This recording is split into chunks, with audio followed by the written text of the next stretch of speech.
CPL Canadian premier league. Canadian premier লিগের final খেলা।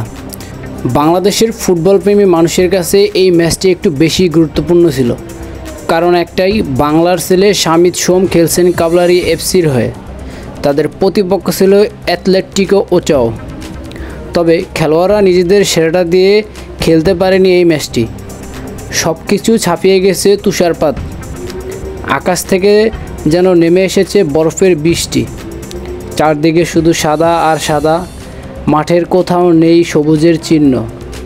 খেলার প্রথম অর্ধে কাবলারি এফসি 1-0 এগিয়ে যায়, কিন্তু দ্বিতীয় অর্ধে দুর্দান্ত এক বাইসাইকেল কিকে তুষারের বুকে নিজের নাম স্মরণাক করে লিখেন ডেভিড রদ্রিগেজ। তার এই গোলে সমতায় ফেরে অ্যাথলেটিকো ওচাও।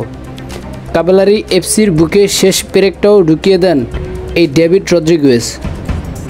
সিপিএলের ইতিহাসে নিজেদের প্রথম শিরোপা গড়ে তোলেন অ্যাথলেটিকো ওচাও। তবে বাংলার ছেলে শামিত সোম দুর্দান্ত খেলেছেন পুরো ম্যাচ জুড়ে।